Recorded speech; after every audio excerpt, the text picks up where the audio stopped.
안녕하세요 여러분과 함께하는 쌍티 스마트 상쌤입니다. 자, 9월 모평이 드디어 끝났습니다. 자, 9월 모평을 여러분들 준비하셨는데 굉장히 많이 준비하셨을 거 생각이 들어요. 고3 수험 생활 그리고 뭐 재수든 삼수든 이 수능을 준비하는 많은 친구들이 6월도 굉장히 중요하지만 구모 같은 경우도 굉장히 중요하죠. 왜냐하면 이제 수시 접수를 얼마 남겨두지 않은 시점에서 보는 거의 실전과 같은 시험이기 때문에 굉장히 많은 준비를 하셨을 거고 시험을 보는 도중에 많은 긴장을 하셨을 겁니다. 영어만 보자면은 이전 시험에 비해서는 여러분들 시험을 볼 때 왜 이렇게 잘 풀리지? 라는 생각이 들었을 것 같아요. 좀 더 제가 말씀드릴 건데 이 구모가 이전 6월 작년 수능보다도 조금은 평이하게 나온 점이 있습니다. 근데 이렇게 잘 풀린 게 여러분들 많이 준비해서 그런 걸 수도 있지만 전반적으로 평가원은 이제 기본적으로 6월과 6모 때 수능을 위한 실험을 하잖아요. 보통 이제 6월 달은 어렵게 내고 9월 달은 쉽게 내는 경향이 있습니다. 작년 같은 경우에는 6모랑 9모 둘 다 어려웠는데 올해 같은 경우는 기본적인 패턴을 지키고 있어요. 6모는 어렵게, 9모는 좀 더 쉽게. 그래서 이제 여러분들의 실력을 평가해 보고 나서 수능에서 어느 정도 중간선을 맞춰서 이렇게 시험을 출제를 하는데 올해 같은 경우에는 전형적으로 6모는 어렵고 9모는 쉽게 출제된 패턴이다라고 말씀드리고 싶습니다. 자, 그럼 본격적으로 우리가 지문 분석을 하기 전에 전체적인 9모를 평가해 볼 필요가 있겠죠? 한번 살펴보도록 하겠습니다. 이 구모가 아시겠지만 올해 두 번째 6모에 이어서 이 수능을 출제하는 평가원에서 실제 선생님들과 교수님들이 모여가지고 문제를 출제했었어요. 보통 이제 뭐 다른 월에 보는 학평도 중요하긴 하지만 학평보다는 그래도 수능에 가장 가까운 게 평가원에 출제한 6모랑 9모거든요. 특히 9모 같은 경우는 수능을 한 3개월 정도 남겨둔 시점에서 보는 시험이기 때문에 굉장히 중요합니다.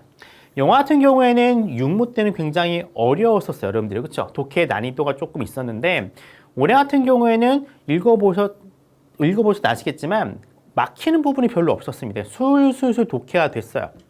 그 이유 중에 하나는 일단 그 지문에 나와 있는 어휘가 아주 까다로운 건 없었어요. 뭔가 어려웠던 어휘 같은 경우는 대부분 다 밑에 별표로 제시가 됐습니다. 그렇기 때문에 전체적인 글을 이해하는 데 있어서는 큰 어려움이 없었을 거라 생각이 들어요. 어떤 친구들은 자기가 영어 시험을 본 역사상 가장 많은 시간이 남아있는 시험이다라고 얘기도 하더라고요. 그만큼 이번 9모는요 굉장히 평이하게 출제됐습니다. 6모는 선생님이 생각했던 것보다 여러분들의 성적이 잘 안 나왔어요. 그만큼 어려웠었는데 9모는 6월 달에 비해서는 굉장히 쉽게 출제가 됐습니다. 문제의 난이도 역시 평이했어요. 보통 이제 영어 문제 하면은 글의 난이도랑 문제 난이도랑 별개로 얘기를 하셔야 되거든요. 근데 9모 같은 경우에는 글의 난이도도 쉬웠고 문제의 난이도도 평이했다라고 보시면 됩니다. 대신에 내가 9모 때 이렇게 많이 나왔네? 내가 영어를 잘하는 셈이었구나. 그럼 나는 앞으로 영어를 좀 비중을 줄이고 국어라든가 수학이라든가 탐구 비중을 늘려야겠다. 라는 친구들이 분명히 나올 겁니다. 그러시면 안 돼요. 영어 같은 경우에는 정시 대비용보다는 기본적으로 수시 최저용을 위한 공부를 한 친구들이 많을 겁니다. 그만큼 다른 영역에 비해서 등급 따기가 조금 수월해요. 왜냐하면 절대평가이기 때문에 그렇잖아요. 근데 보통 대부분의 친구들은 영어 과목을 통해서 수능 최저를 맞추려고 합니다. 9모는 분명히 여러분들의 베스트 등급이 나올 겁니다. 근데 이게 수능까지 이어질까요? 평가원은 그렇게 호락호락한 곳이 아니에요. 9월 달에 이 정도 쉽게 냈는데 이 정도 등급이 나오는구나. 그럼 당연히 평가원은 수능 때는 좀 더 어렵게 낼 가능성이 높습니다. 전반적인 이제 문제 분석으로 들어갈 건데 법 같은 경우도 좀 어려워하는 편이 있어요. 저번에 좀 어려웠거든요. 이번에는 평이했습니다. 평이했어요. 물론 특이하게 이제 2번이 정답이 돼 있는데 보통 이 어법도 2번으로 정답을 잘 제시는 안 돼요. 앞부분을 풀고 넘어가기 때문에 보통은 어법 같은 경우에는 3, 4, 5번에 정답이 많이 배치가 됩니다. 이번에는 특이하게 2번이 됐어요. 이렇게 흔한 케이스는 아니에요. 그리고 맨 처음에 이제 런이 밑줄이 쳐져 있습니다. 그 뒤에 보면 병렬 구조 때문에 런이 맞다고 생각할 수도 있겠지만 바로 뒤에 본동사가 나오기 때문에 여기는 주어 자리야 라는 게 나오거든요. 그만큼 어법 이 문제도 그렇게까지 어려운 포인트는 아니었어요. 수동태, 동명사 주어, 즉 주어 부분, 병렬 구조, 관계사 대 접속사 외대였는데 그렇게까지 어려웠던 파트는 아니었습니다.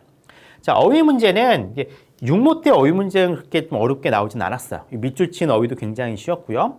그에 비해서 9모 같은 경우에는 밑줄 친 어휘들이 6모보다는 조금은 어려웠습니다만 그렇다고 해서 이 각각의 밑줄 친 단어의 이 의미를 여러분들이 모를 정도로 어려운 단어는 아니었어. 최소한 고3 혹은 N수생들 수준이라면은 밑줄 친 이 단어들 정도는 충분히 뜻은 알고 들어가셨을 겁니다. 그리고 이 문제 자체도 아주 어렵지는 않았어요. 특히 정답이 diminish, 줄어들다 하거든요. 보통 우리가 단어가 늘어난다, 줄어든다 라고 하는 문제 같은 경우는 굉장히 쉽게 정답을 찾을 수 있었습니다.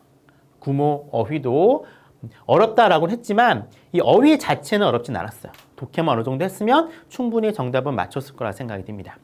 여러분들이 이제 전통적으로 어려워하는 게 빈칸 추론입니다. 그렇죠? 빈칸 추론 굉장히 어려워하는데 올해도 또 역대급으로 빈칸 추론이 어렵게 나오지 않았던 평가원 문제라고 보시면 돼요. 이 문제 난이도도 평이했고요. 빈칸이 들어간 문제 자체도 그렇게까지 어려운 부분은 아니었습니다. 뭐 31번, 33, 34번이 그나마 조금 좀 까다롭긴 했는데 오늘 그러니까 요 구모 영어 문제 내에서 까다로웠다는 거지 다른 때 나왔던 어떤 빈칸 추론 문제 비교했을 때는 굉장히 난이도는 좀 떨어지는 편이다라고 말씀드리고 싶습니다. 선택지 매력도도요 그렇게까지 어려운 편은 아니었어요. 헷갈리는 포인트들이 없었기 때문에 전반적인 지문의 내용을 잘 파악하셨으면은 충분히 정답을 잘 선택할 수 있었을 거라 생각이 듭니다. 요즘 들어 어려워지는 문제 파트죠. 글의 순서라던가 문장 삽입인데 이 글의 순서 같은 경우는 점점 지문의 길이가 늘어나고 있고요. 특정한 대명사에 조금 의존을 많이 할 경향이 많아요. 평가원이. this라던가 they 같은 경우에 이번에도 그렇게 출제됐습니다. this, they가 의미하는 부분을 정확하게 캐치했으면은 그래도 독해 난이도 자체가 어려운 주제가 아니기 때문에 충분히 여러분들이 맞출 수 있는 수준의 길이라고 보시면 됩니다. 킬러 문항급은 아니었어요. 보통 이제 문장 삽입이라던가 글의 순서에 뭐 빈칸 추는 거 마찬가지로 1등급을 결정하는 킬러 문항을 넣어요. 물론 요 새 유형 문제 자체가 1등급을 결정하는 건 맞습니다만 그 전에 평가 문제에 비해서는 난이도가 좀 대폭 낮아졌다라고 말씀드리고 싶어요. 자, 총평입니다. 6모 대비 분명히 독해 수준이 평이했어요. 작년 수능, 작년 구모와 비교해서도 평이했습니다. 어휘도 굉장히 평이했고요. 특히 어휘가 조금 그전 시험에 비해서 어려운 게 안 나기 때문에 독해가 출수됐을 겁니다. 문제의 난이도 역시 평이했어요. 그래서 제가 말씀드렸어요. 아마 여러분들 구모에서는 여러분들이 3학년 올라와서 받았던 영어 성적 중에서 가장 베스트인 등급을 받을 가능성이 높습니다. 근데 문제는 이게 수능으로 이어지느냐, 여태까지의 데이터를 분석해보면 그렇진 않아요. 9월 달에 쉬었으면은 최소한 수능 9월 달보다 무조건 어렵게 냅니다.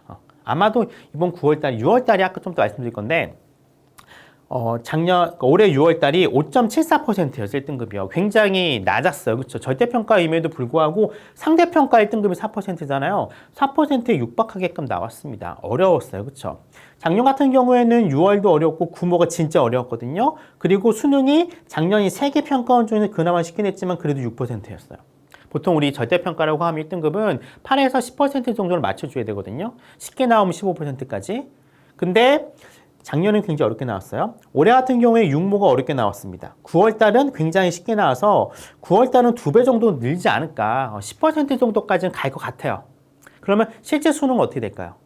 10%는 아마 안 맞출 겁니다. 한 8% 정도를 맞출 거기 때문에 9모에서 내 성적이 이 정도 남았어 라고 자만하시면 안 됩니다.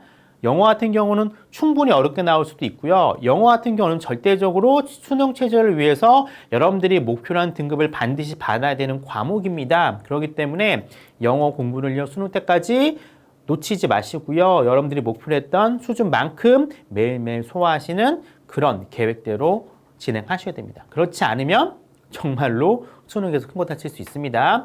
6모 어려웠고 9모는 쉬웠어요. 역시 여러분들이 남은 기간 또 해야 될 부분은 끊임없이 어휘 확인 학습하셔야 되고요. 독해하셔야 됩니다. 특히 독해 같은 경우에는 기출문제 이제 풀 시기가 아니에요. 기출문제를 푸는 시기가 아닙니다. 기출문제 같은 경우 제가 매번 말씀드리지만 언젠가 한 번은 풀어봤던 문제이기 때문에 다시 한번 풀어볼 경우는 굉장히 수월하게 독해야 되거든요.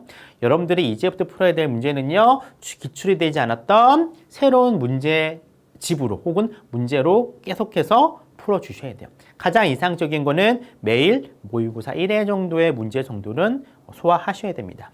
수능 만만치 않습니다. 구모 쉬었다고 해서 수능도 쉬워지느냐? 절대 그렇지 않다라는 거 명심해 주시고요. 여러분들이 학기 초에 혹은 여름방학 때 계획했던 대로 그 계획표에 맞춰서 영어 공부를 꾸준히 해주신다면은 수능이 9월보다 분명히 어렵게 나올 겁니다. 그럼에도 불구하고 여러분들이 원하는 등급을 맞춰가지고요. 충분히 수시에서 여러분들이 원하는 수능 등급, 수능 최저를요. 맞출 수 있지 않을까 생각이 됩니다. 여기까지 올해 구모에 대한 전반적인 출제 분석을 마치도록 하겠습니다.